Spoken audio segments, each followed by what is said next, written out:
आप लोगों को बताना चाहता हूँ वो स्टेटमेंट ये है कि secretary of state Marco Rubio ने भी रोका नेतन्याहू को कि अब आप अटैक्स मत करें शाम में। हमने देखा कि बुध के बाद से इसराइल ने शाम पे अटैक्स नहीं किए। इसका मतलब है कि अमेरिका की वार्निंग जो है वो काम आ गई है। अमेरिका ने जो डराया है इसराइल को कि अब आपने अटैक्स नहीं करने, अगर आपने अटैक्स किए तो फिर हम आपको ठीक ठाक सीधा कर देंगे। इट शोज़ कि इसराइल अमेरिका की हर बात मानता है। हमें याद है कि जब ईरान और इसराइल की भी जंग हो रही थी तो उस ईरान इसराइल की जंग में ये एक चीज़ हमारे सामने आई कि अमेरिका ने जो है वो फ़ौरन से जो है वो ये कहना शुरू कर दिया कि हम जो है वो चाहते हैं कि अब इसराइल जो है वो ईरान पे हमले ना करे।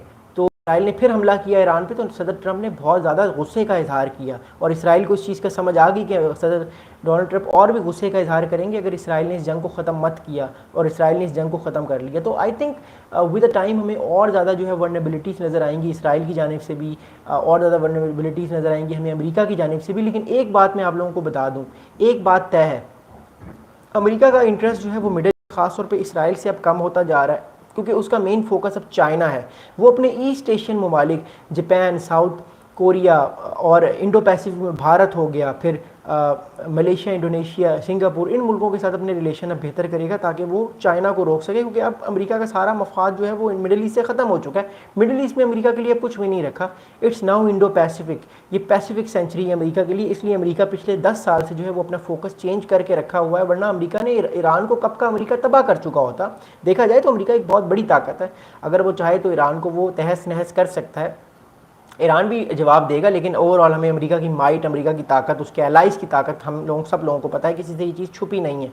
तो आई थिंक ये स्टेटमेंट जो है ये आने वाले वक्त में और ज़्यादा हमें इस चीज़ को समझने का और सोचने का मौका देंगे कि आने वाले वक्त में और ज़्यादा चीज़ें जो हैं वो एक नए अंदाज की तरफ जाएंगी। एक और बहुत इंपॉर्टेंट मैं आप लोगों को चीज़ बता दूँ, जब मार्को रूबियो ने प्राइम मिनिस्टर नेतन्याहू को ये कहा कि आप अपनी फ़ौजें जो हैं वो अब आप जो है अपनी फ़ौजों के साथ अटैक मत करें शाम पे, तो नेतन्याहू फ़ौरन एग्री कर गए और उन्होंने अपनी फ़ौजों को हुक्म दिया कि आपने किसी भी तरह से मिलिट्री स्ट्राइक्स नहीं करनी, आपने एयर स्ट्राइक्स नहीं करनी शाम के अंदर। जैसे शाम में एक तरह से हम देख रहे हैं कि दोबारा से मामलात शाम के बेहतर होना शुरू हो गए क्योंकि अमेरिका नहीं चाहता कि शाम में डिस्टेबलाइजेशन आए। उसके पास एक नया एलाई आ गया रीजन में, वो क्यों चाहेगा कि उसका नया एलाई दोबारा से उसके खिलाफ हो जाए। ऑलरेडी बशारुल असद ने 15 साल से जो है वो रशिया और ईरान के इंटरेस्ट का ख्याल रखा है। अमेरिका अब नहीं चाहता कि ये जो शाम है, जो बड़ा इंपॉर्टेंट कंट्री है रीजन का, ये दोबारा से जो है वो ईरान या रशिया के इन्फ्लुएंस में चला जाए। तो अमेरिका के लिए बड़ा ज़रूरी है कि वो शाम को चेक करके रखे और शाम के साथ उसका जो अलायंस है उस अलायंस को अच्छे तरीके से आगे बढ़ा कर सके। तो ये अमेरिका की एक तरह से मजबूरी भी है, बट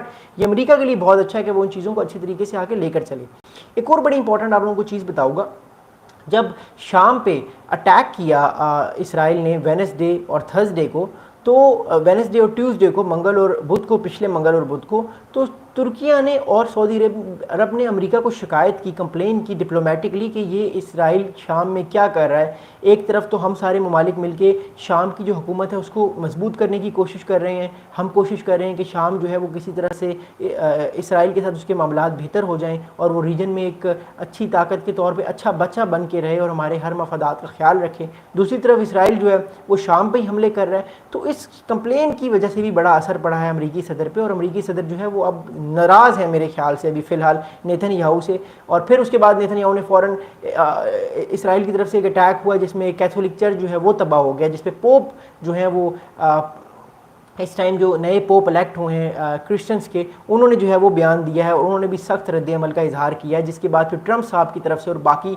ममालिक की तरफ से, जो इटली की प्राइम मिनिस्टर है मेलोनी, उनकी तरफ से भी स्टेटमेंट आया है। वो ये सब लोग अभी खुश नहीं है इस टाइम नेतन्याहू से, और नेतन्याहू पे एक डिप्लोमेटिकली प्रेशर जो है वो लूम कर रहा है कि किसी तरह उनको अब इन जंगों को रोकना पड़ेगा, अपनी मिलिट्री स्ट्राइक्स को काबू में लाना पड़ेगा। अदरवाइज़ ये सारे जो ममालिक हैं ये बैश करेंगे इसराइल को, और इसराइल की जो है वो आप कह सकते हैं कि इसराइल की जो एक तरह से उसकी डिप्लोमेटिकली उसके मामलात हैं बाकी ममालिक से, वो ख़राब होने का भी ख़तरा है। अगला जो है वो स्टेटमेंट बड़ा इंपॉर्टेंट था। ये स्टेटमेंट जो है वो एक यूएस ऑफिशियल ने, एक और यूएस ऑफिशियल ने एक्सियस को ही दिया है। इस स्टेटमेंट के मुताबिक कि the damage the Israel has done to their standing at the White House over the past week didn't seem to be breaking through to them. अच्छा, अब ये बड़ा इंपॉर्टेंट स्टेटमेंट है। पिछले हफ्ते से जो स्ट्राइक्स की है दमिश्क में नेतन्याहू के ऑर्डर के बाद, तब से जो है वो वाइट हाउस जो है पिछले हफ्ते से नाराज़ है नेतन्याहू के इस अमल से। और इन वाइट हाउस के ऑफिशियल के मुताबिक ये जो अमल किया है नेतन्याहू ने, ये